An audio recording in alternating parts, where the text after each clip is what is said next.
Take it away, Dave and Mackie. Hello and welcome to Dave and Mackie's. Got him. Shiny side out in 𝐫𝐸𝐳, coming to you from Australia for Revolution Radio on freedomslips.com. Gotta take a breath. It's home to fresh, unadulterated ideas and conversations and exchanges in the chat room and elsewhere, and a place to get your merch and subscriptions. This is show number 481, 180 and 400. Yeah, that's true.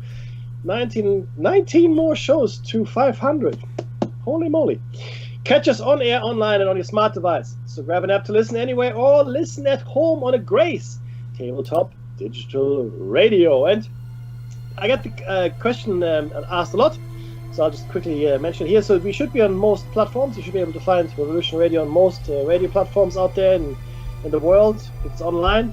And in Kentucky, it's actually an FM station, if you want to take a look. 𝐫𝐸𝐳𝐳.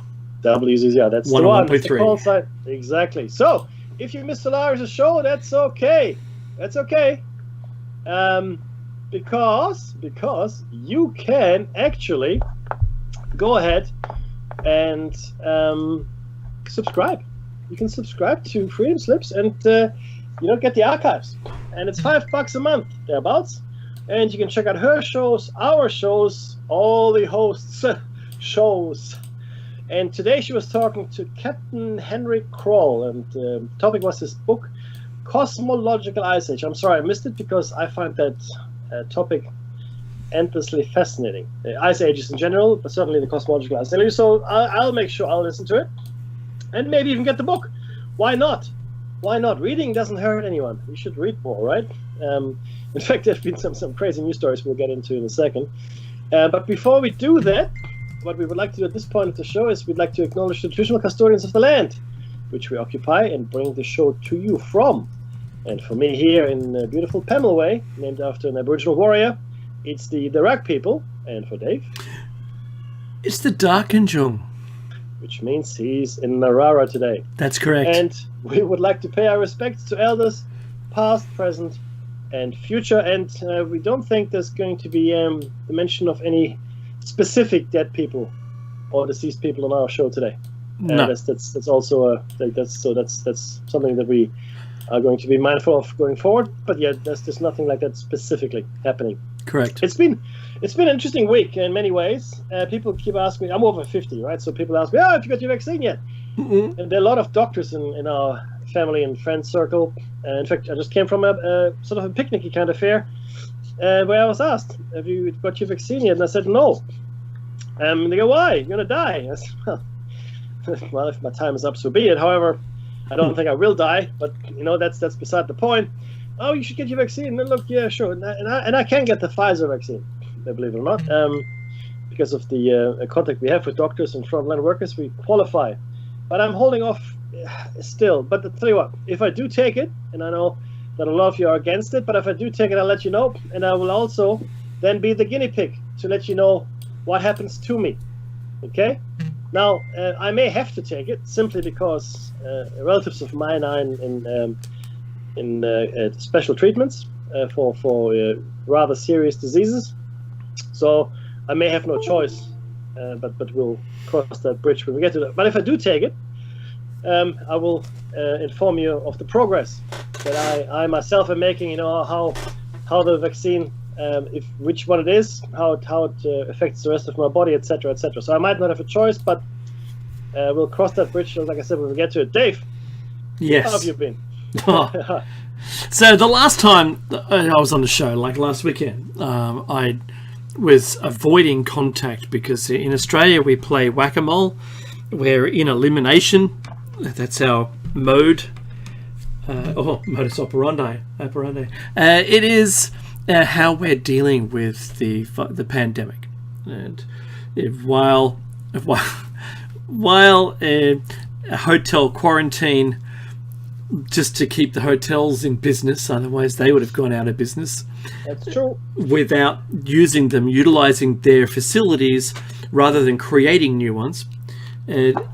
Most, if not all, of our infections in Australia have been because either failed quarantining regulations, whereas people have failed the regulations, they've contravened them. Simple math of the incubation period is incorrect, so it could be 3 weeks or just a little longer, and the 2 weeks of mandatory housing inside the hotel system may be too short, and people are either requiring it from a surface inside the hotel, cross-transmitting it to someone who's only got a day left in quarantine, having been in there, 13 days, and they get it from the air conditioning from a person next door who has just arrived with the virus, and they were clear, and then they subsequently leave. But there's something we learned this week. Sorry to interrupt, but we learned this week is that even the most casual of contact, that's right, walking past somebody, yes, who breathed, yeah.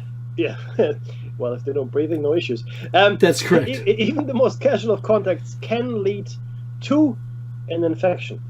Now we did speak about this in May last year.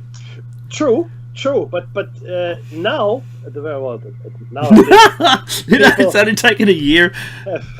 Yeah, but it's so yeah. Now it's a mainstream media topic. Yeah, it's a thing, right? Yeah. So if you don't believe what we tell you, that's cool. Maybe you believe mainstream media; they're talking about it now as well, and it is a concern because we now have a variant. I think it's called the Kappa variant or Delta. I can't remember. Yeah, Delta at the moment. They have moved away from naming it after the country of origin because apparently it has a negative impact on the country, which is fair enough. I get that. I mean, it's like the Spanish flu. Of course, it wasn't a Spanish flu, but it's certainly, right, there. But the point is that yes, got it. So we've named them alpha, beta, gamma, kappa, etc., delta, and so forth. That's right. Greek letters. So the variant is it's more infectious. That's tick number one. It seems to be more probably more severe is probably the best word. It also has a very rapid incubation period. Yeah, that's correct. Between 24 to 48 hours. Yeah, so then you're shedding. Yeah, and we have it now in Australia, so that's great. Yeah, thanks. Yeah. Thanks, quarantine hotels. Yeah, exactly, right. However, it's a concern. Yeah, it is. It is certainly a concern. And what's come up this week was an approval of one of our states, the state who has been hit the hardest. In fact, globally has sustained a continuous lockdown for the most amount of time in human history. In the world. Yeah. In the whole of human history, in the world for virus lockdown, they're now the winners. And not surprisingly, there was a hotel quarantine leak or breach or whatever you want to call it there, and it spread within there, and they had about 20,000 people, because remember, we're playing elimination mode. You guys who have like 35 million, infected or case numbers, this is nothing to you.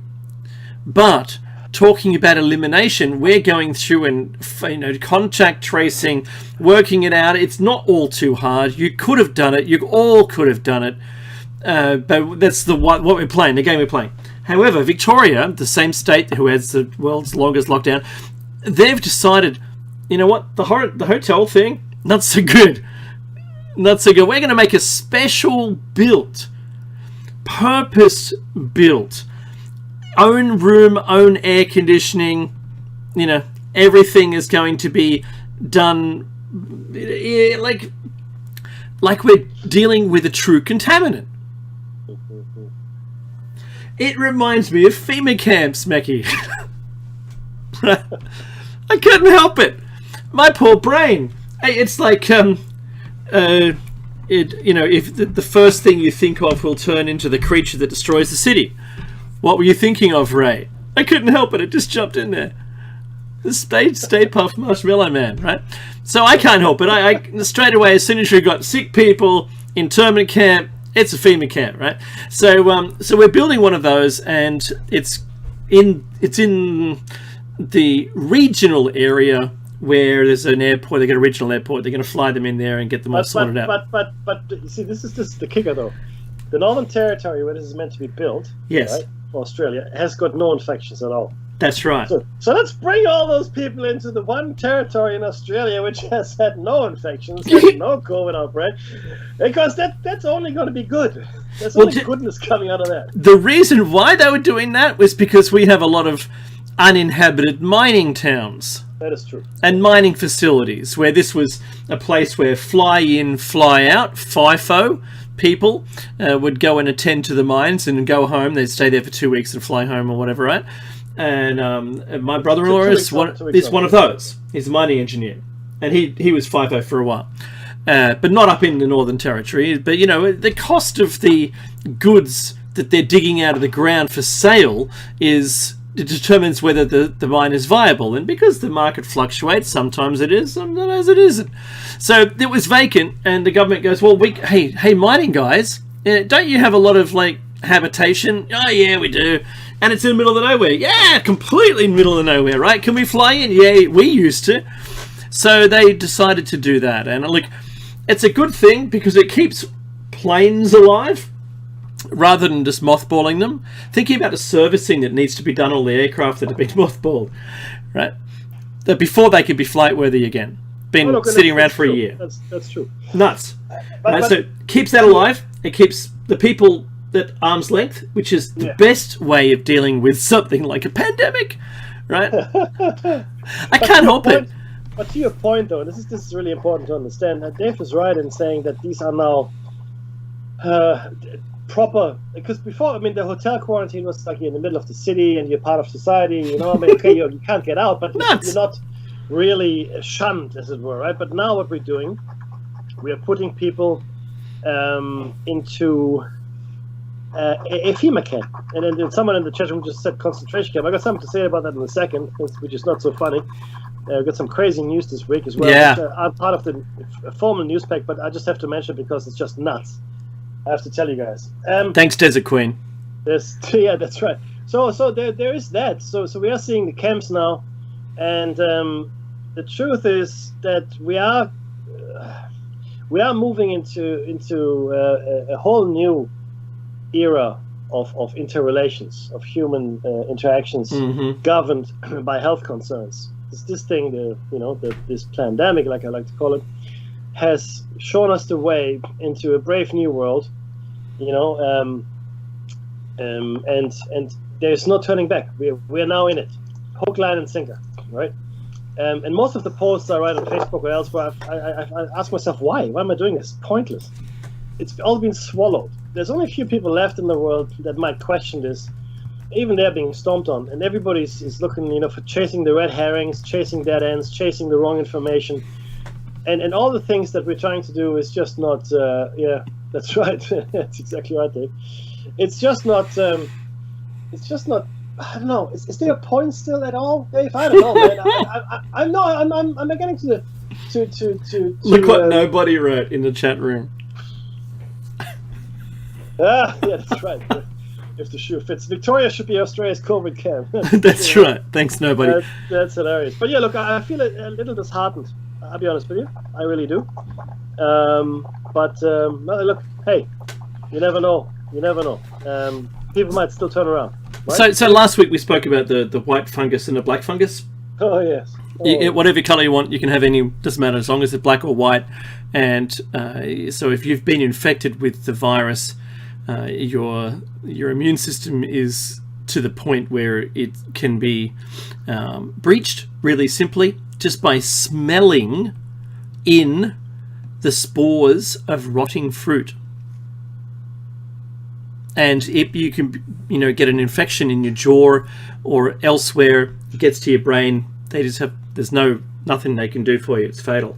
So we told you about stories where people had their jaw removed because the fungal infection was in their jaw, and it only spreads. It doesn't just go away, and it's untreatable. So the treatment is to remove the parts that are infected.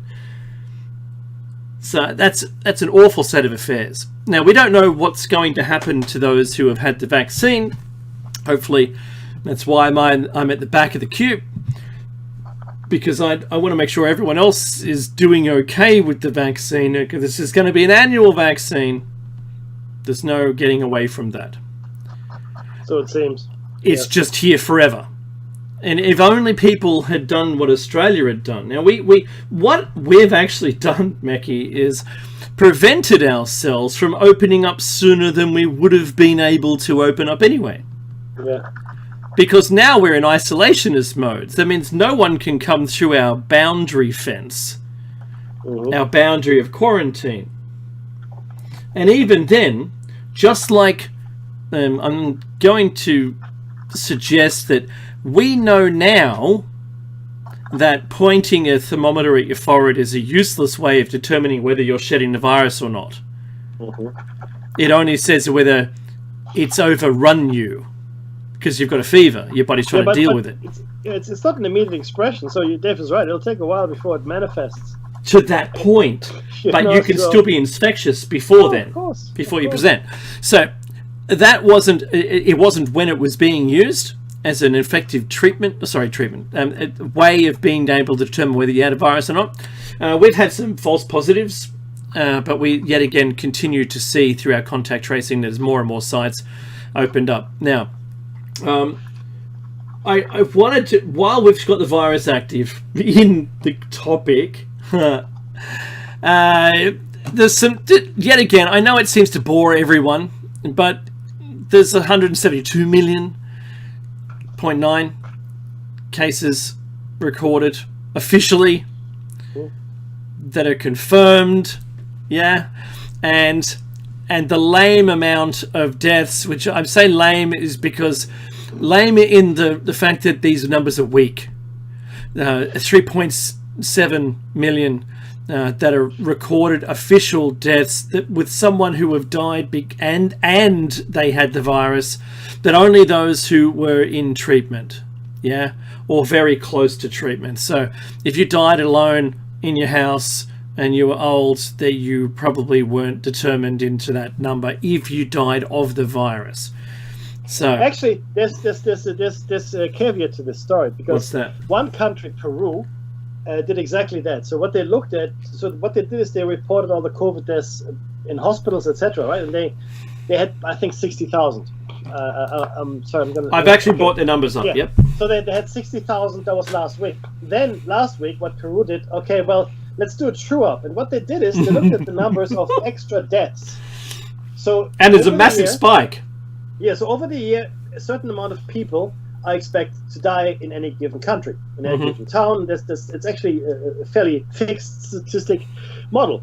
And then, so what they did is, you can actually look it up yourself on Worldometer. They actually have that running there. So what the Peruvian government did, so they looked at the data they had gathered over 2020, compared it to 2018, 19, 17, etc., and they found, and they tripled the number. It's like 118,000 people have died of COVID. Yeah, it went from 60,000, like they've said, to 180,000. That's Peru. Now, if Peru did that, we can assume safely that other countries would have a similar kind of statistical outcome, which means instead of, it's now close to 4 million dead, we're looking at least at 12 million having passed away. In my opinion, many more, especially in India. It could be 30, 40 million. Yeah, look, easy. Infected as well, right? Yeah. It's so that happened, right? So it's not something that, and we've talked about this for months now, right? The numbers you can't trust. And Peru, I'm head off to Peru for looking at the numbers, right? So I've got Peru's actual graph on the screen, and it looks almost flat until they've added those extra numbers in. Yeah. Which is, I think it says 115.6 thousand that they added to the totals. It's the highest, so it's the fourth highest in total numbers of fatalities, but it's the highest per capita fatality in the world. Yeah, that's right. Okay, wrap your head around that for a second. It's completely visible too when you're looking at the global numbers, which it's here as on the screen if you're watching this on YouTube. So it kind of astounds me. One of the things, Meki, that this week that came out was Fauci's. I think there's 2 releases that I've seen of emails. There might be a third coming. These are emails from Tony Fauci. And it's to do with two separate cases that he's been involved in, and they're both been publicly released. And there's a lot of redacted information, where that's either personal information, it's legally retained because of an ongoing case, or there's something else. I forget what the other one is. Like Bill Gates' email address or something like that, right? So that's what they've done. They've redacted a bunch from it. But one of the things, it starts with the term gain of function, and I want these two things together. I want us to understand what the releases of Fauci's emails means to everyone, and what also gain of function is. Now, I'm just going to talk about gain of function, just for if you don't know, and I think we all do, but just in case someone picks this up in 100 years and doesn't understand what it is, or you go back in time, or you're from the past, or are you from the past? You're still in the past, and you don't understand, or you've just crawled out from your survival bunker to discover, it's time to go back in again, from the 60s, right? Gain of function it means modifying a virus to add abilities which can make, or maybe might be making it more transmissible, or its effects more severe, maybe joining it with another known feature from other viruses, or even making it able to infect different species, say bat to human or pig to bat, etc. Right?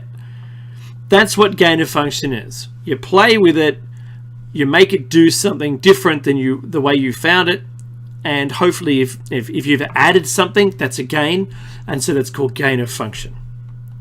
So publicly, Fauci has stated that the SARS-CoV-2 virus appeared naturally and historically consistent as a virus that grew up or developed in the wild. But his private emails do follow that same line, and while he doesn't say it was made or part of a gain of function research the NIH seems to have funded. This is the problem that I've got.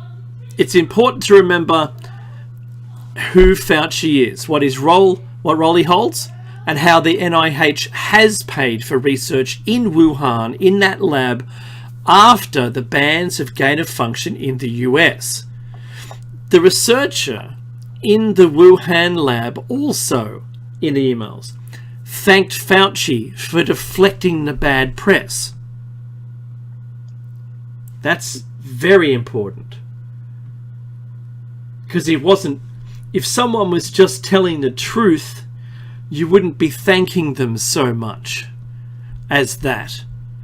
Unless, of course, your job was online. So the conflict of interest here is that Fauci's, I think, one of the board members, or the head of the CEO, or whatever here, he's an authority within the NIH, and who is currently funding research in Wuhan lab.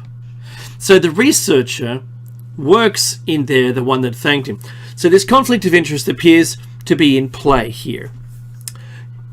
It's if Fauci was to suggest a lab leak from Wuhan, it would certainly cut the project, because they would no longer get any money. The funding, and it would end that arm of his colleagues' research projects. So that would leave people in the lurch, and they'd have to be recalled or find other funding. It would be bad for them. So I've discovered when I was doing this research this week, Mickey, you like this. And so the left media is praising Fauci for his openness in his emails, which is funny. They didn't question the thing. I watched all the left, let's call it CNN. I watched all the CNN media with him on it, and they never questioned him about a single email. They agreed with him and basically fawned over him like he was a god. But the right called out all of the problems.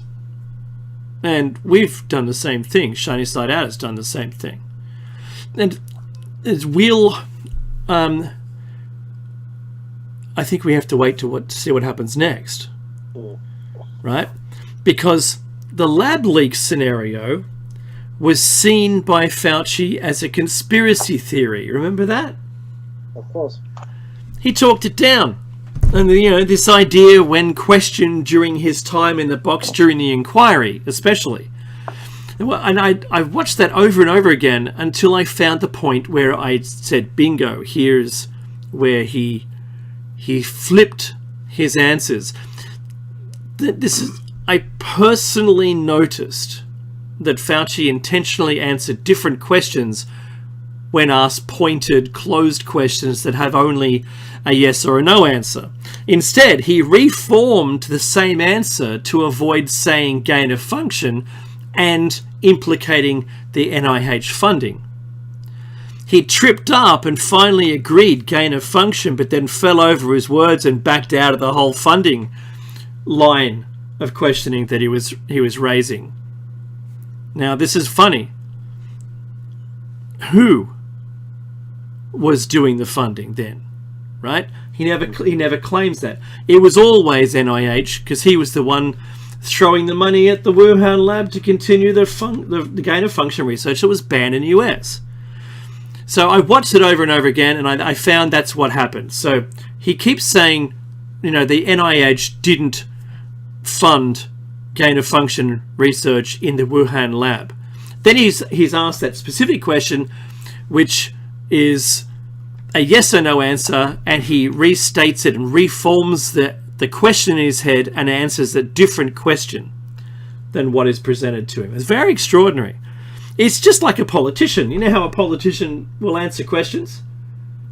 So, not really. Yeah. Yeah. So did you, Meki, as the Australia's Prime Minister, were you aware that the children went overboard, right? And he goes, I want to be very clear here that first of all, we in the Labour Party or Liberal, whatever you like, I can be anything you want. Our first priority is to make sure the boats are stopped. That's our priority, to keep our borders secure. Okay, to be clear. And furthermore, the opposition coalition has not done anything in the last 20 years to assure the safety of Australian borders. Thank you. That's exactly how that went. I'm glad you. Yeah, Meki did a great job, by the way.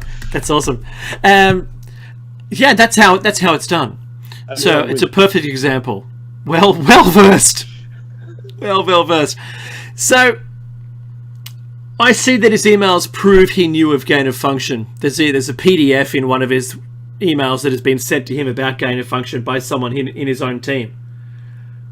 Yeah, we don't see the reply though. That we can't see that. Knowing all of this now, I've got a few questions. And what would it mean to the world if this becomes publicly accepted evidence that the US paid the Wuhan lab for gain of function and it turned out to be a lab leak? What would it mean to the world? I wonder. I think China would come of age. Yeah, but let's think about this for a second, right? Wouldn't it? First of all, it has to make it into the news cycle, which it won't. Number two, right? Number two, anyone who would make it into the news cycle will all of a sudden disappear. Oh, what happened to all these people? I just don't know. They must have just, gone off the grid. They retired. They retired early at 25. That's what happened. To go live in the desert somewhere, never to be found again. Let's be very clear, Dave. This will never be part of the narrative, ever. It will not become part of the narrative, not ever. Because at the moment, it's pin the tail on the donkey. Yeah, but let's pin the tail on China, right? Let's find someone we can focus on. I find it amazing that only after... See, this pandemic has been going for a year. Mm-hmm. And then everybody called it the China virus, Trump calls it China virus, whatever. But then when and this is, I don't know what this is, geopolitics at work maybe, when the worst variant came out of India, followed by Brazil, they said, we shouldn't really associate countries with the different variants. Because people realize that if you do that, borders shut down and people have negative, visibility. It's interesting how when it was China virus, that's okay because China can take it, right? But now we don't want to bash India, we don't want to bash Brazil. Let's just call it. Well, these are the allies we need. Yeah. The one variant of the virus I don't want to come across as the Omega variant. It's all over. But that hasn't happened yet, so they haven't named anything Omega. It's early days. Yeah, I know. As soon as you see the Omega variant, you're going to move to Mars. That's my suggestion to you. Well, Elon's probably right.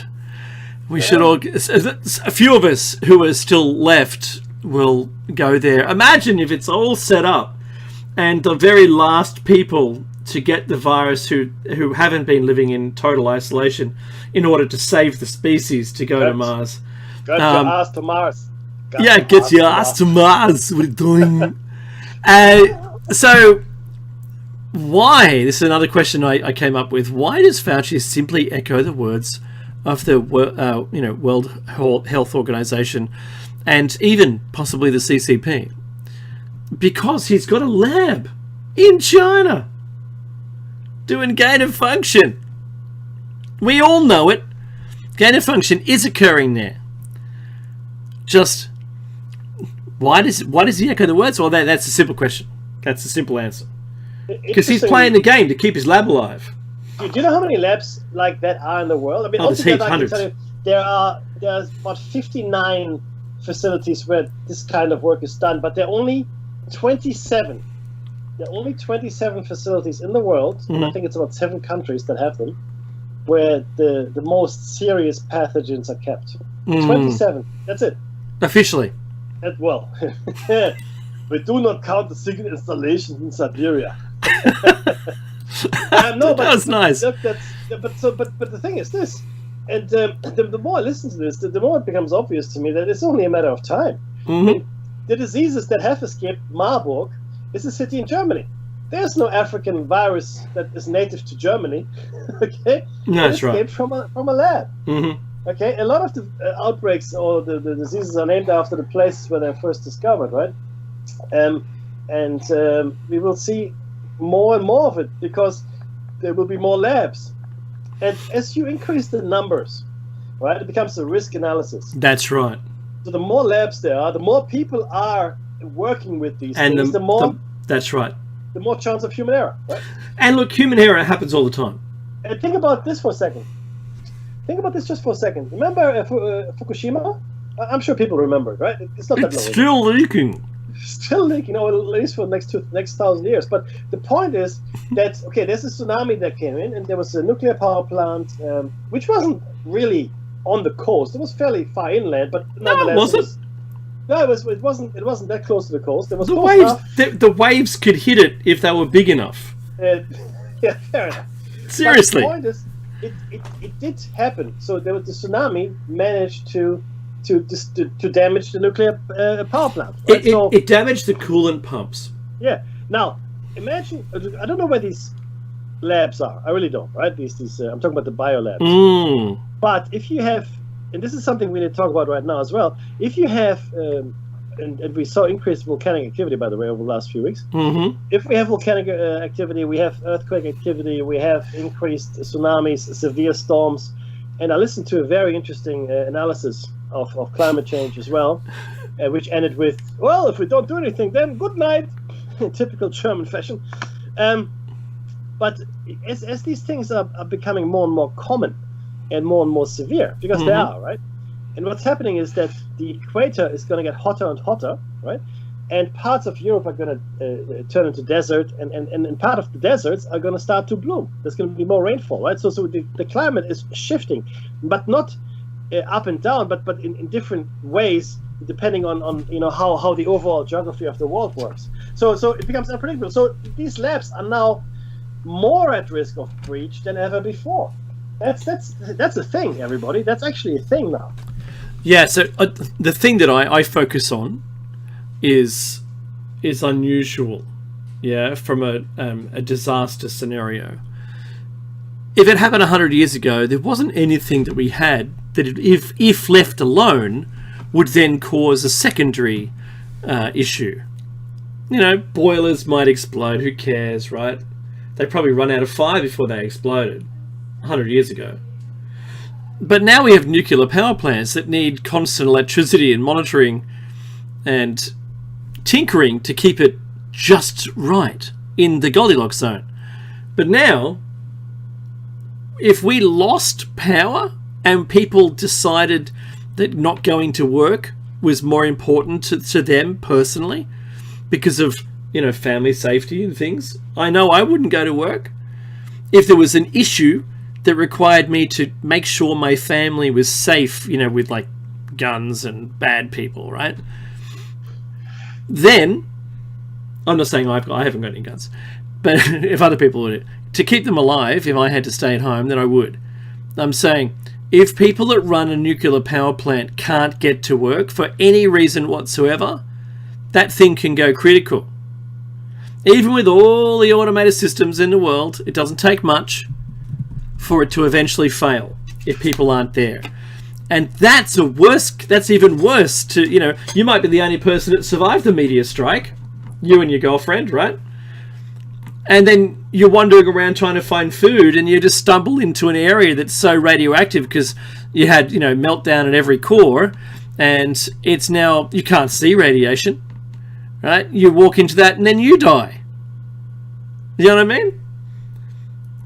Or have I had too much Red Bull? I don't know. You tell me. Yeah, I'm kind of torn. I'll just take it back. I'll take it back to the virus, and we'll move on.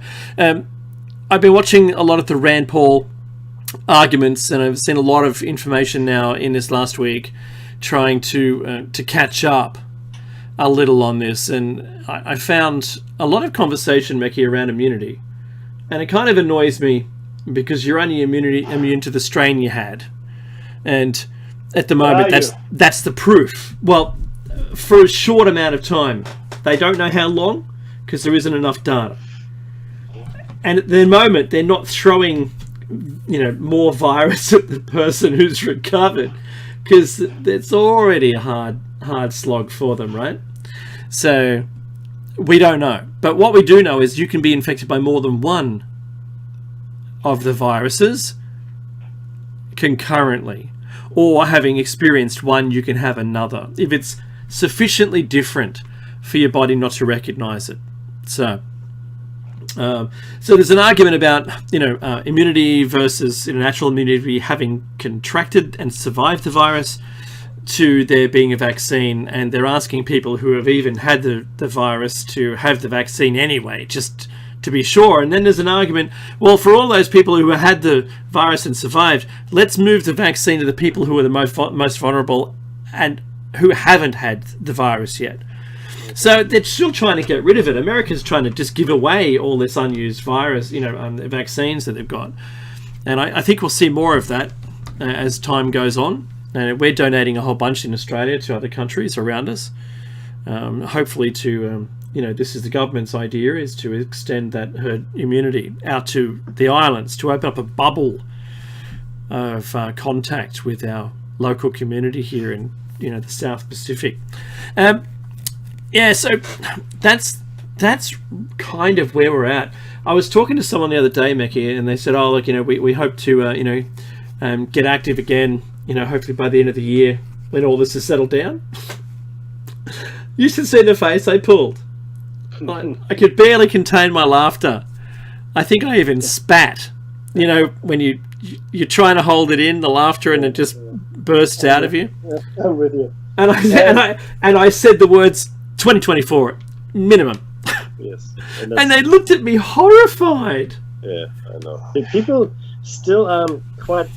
See, we have grown up in a world that is largely safe. I'm talking about the Western world, America, Europe, Australia, parts of Asia as well. Largely. There's still conflict everywhere, but we're just not used to this hardship and the possibility that something could be longer than a first world hardship. Yeah. Yeah, like the news cycle is a week, 2 weeks if you're lucky, if it's a really interesting story, right? And sometimes if the story gets recycled within days, that's the news cycle, okay? Mm-hmm. Attention span has dropped massively. That's why these very short shorts are very now popular. We used to have shows that used to be 40 minutes. Then we had shows that were 20 minutes, right? Like Seinfeld. Mm-hmm. Now we have shows that go for 5 minutes, right? I'm serious, and they come in installments, right? So what were you talking about, Mackie? I can't remember what you're talking about. Exactly. Yeah, well, goldfish. Oh, I've been here before. Turn around. Oh, I've been here before. Turn around. Oh, I've been here before. But even recapping at the end of an ad break. Yeah. Exactly. You've seen that, right? They come back for an ad break and then show you the last 3 minutes of before the ad break. Yeah, I know. What the hell happened then? We need more content quickly. But the problem here is that extend the show in 10 minutes. We're not used to something that could affect our lives for such a long time. No, that's right. And this thing, right? And again, I think by now, I think we can all agree. And if you don't, okay, I get it. But we can all agree that something is going on. I personally believe it's something that was planned and put into the population. That's my opinion. You might be of a different opinion. Or you might believe there's nothing, and this is all just a hoax. I don't think you're right, because, I mean, something is killing people, and something's making people sick. And I know people personally that are sick, and I know people that have family die from something, be that as it may, right? So that's my personal experience. That's my knowledge. Yep. But it's not perfect. Having said that, though, we are not equipped to deal with something that can stop our lives in their tracks, like they did World War I, World War II, Vietnam, Korea, etc., right? These wars, I mean, look at the poor Palestinians. I mean, they've been living in camps for 70 years. 70 years. Wow. 70. What? Anyway, so that's the problem, Dave. We're just not used to that. Yeah, well, I found... I can't... Look, just to be honest, if we Mackie and I were thinking of doing a day in the life of Mackie and I, right? With the prep for the show and all the things we have to watch, and like, I swear, if you looked at my YouTube history, you'd go, "Where do you get the time?" Well, I don't, but I have to. So we've got to look at everything, analyze everything, find as much information as we can. Mackie can attribute to this. Attribute. You can agree with me on this, and that is that to be able to get a balanced opinion of something, you can't just watch CNN, you can't just watch Fox. You've got to learn and do independent research of all of those, and not just watching YouTube clips, right? I've found a news story from the Cairns, and if you don't know where Cairns is, it's northeastern Australia. I've actually been up there. It's a lot of fun. Nice place. And this is from the Cairns News. North Queensland's People Power News Service. That sounds like my Triple M voice that I used to use. Our Victorian Premier, that's the head of the state, that's voted in by the people in an election process, similar to the federal elections that we have, using the same parties. It's just on a state base, and their duty is to look after state-based affairs, and the federal government is more an overseer of the agreements between the states as a federal union, and they only administer funds pouring out of them in the ways that were determined and agreed, and honestly, they don't have much in the way of controls over how those monies are spent, for instance, for education, likewise. So when the federal government talks about this, a bit of FYI, if the federal government talks a lot about, we're giving this much to education, they didn't tell you that they took a whole bunch away from, leading from the last election to this one, and they're sort of just topping it back up to where it was, just so they could make an election promise. But they don't have any control. Once it's given to the state can spend it anywhere they want. And that's never usually followed up, because it just goes into a general revenue coffer.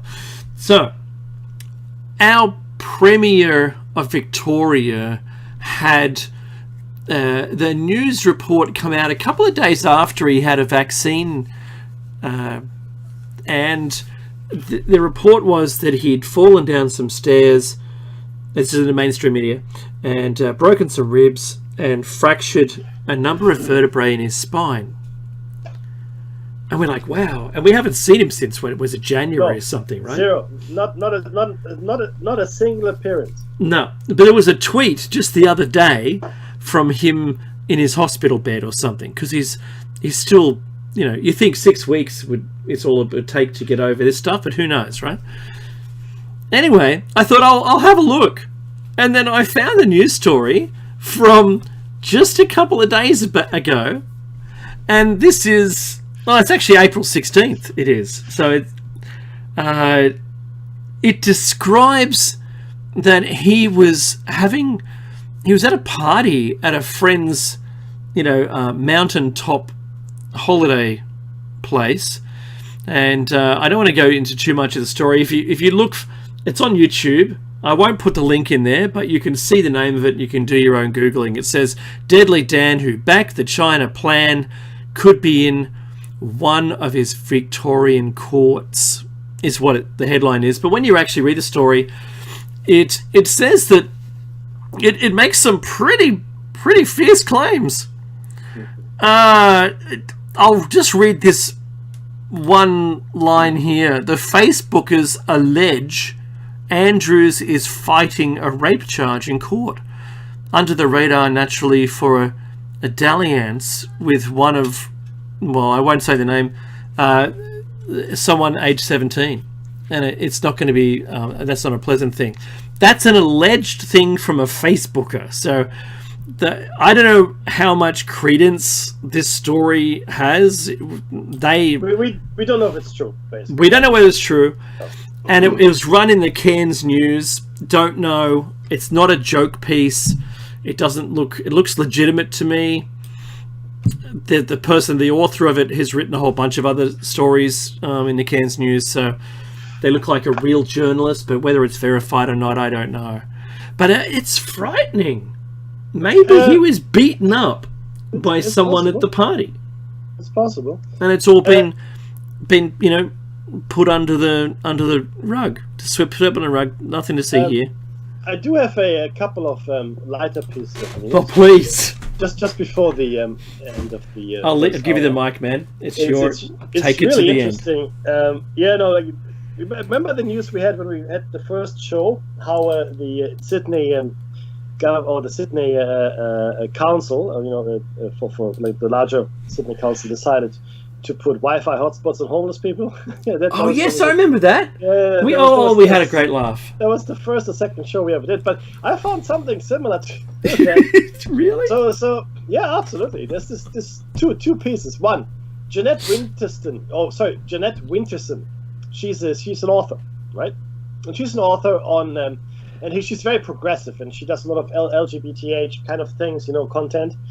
And what she did, she burned her own books in protest. Her own books.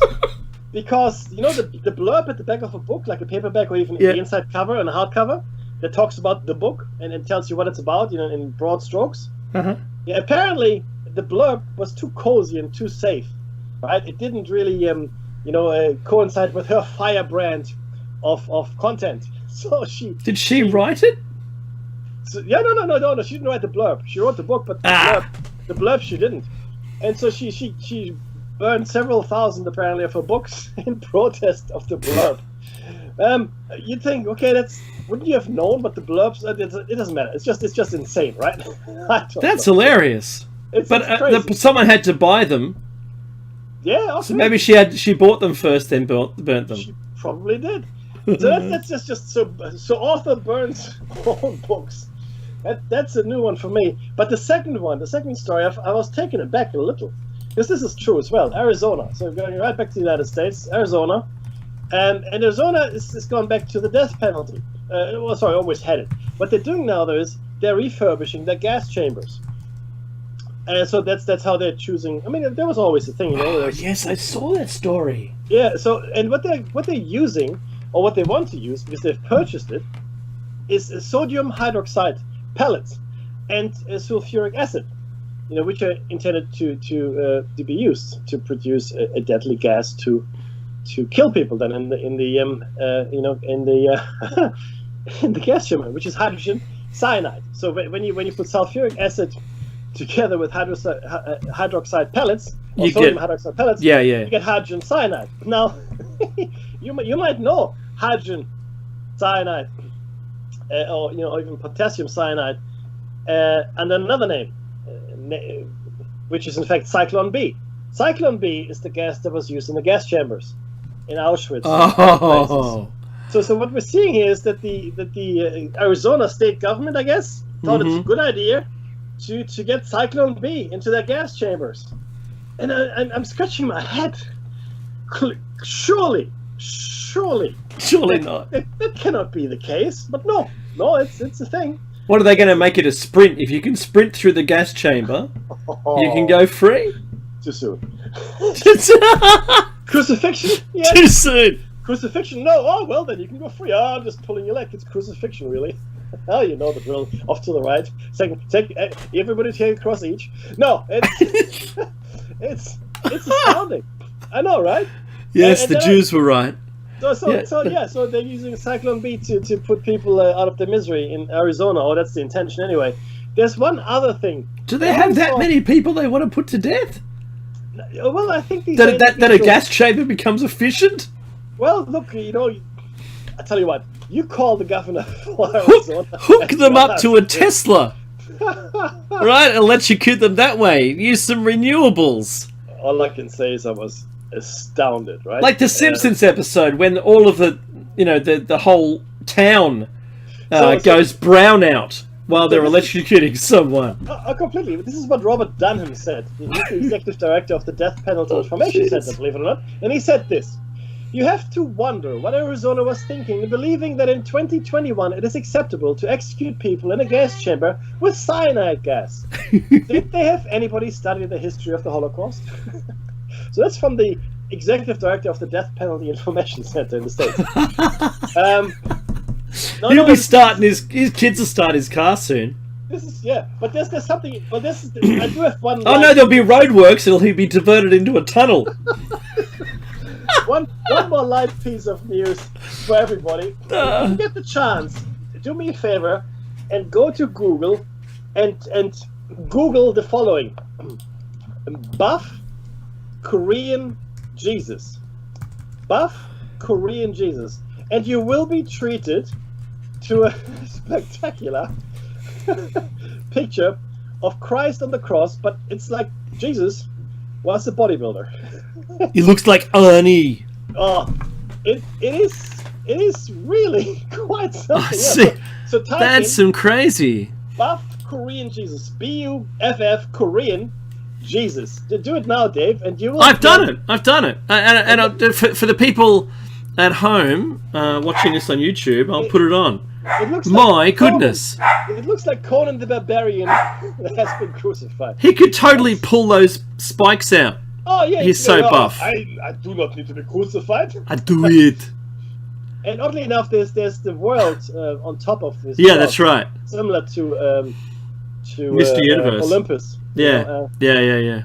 Anyway, I thought I'd lighten the mood just a little. But if you get a chance, please look at Buff Korean Jesus. I thought it was just brilliant.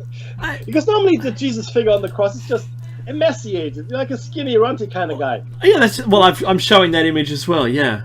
To be honest with you, I wouldn't arrest him. If I was the Roman authority, I'd go, "Hey, dude, you go your own way." Good luck. Right. Can I get you something? Yeah, would you like some more steroids? But yeah, he is. Oh my wordy. Super buff. In fact, there's a picture here that shows him breaking the cross. There's the music. I'm sorry, I thought it was funny. Oh man, thanks for lightening that up. It was getting a bit heavy. I know. It's all good. Look, there's the music. There'll be a very short break, in which afterwards it'll be another hour of Shiny Side Out with Dave and Meki. Stay tuned, and if you're watching on YouTube, there's another episode that cranks off for the next hour. Take care, and we'll see you shortly.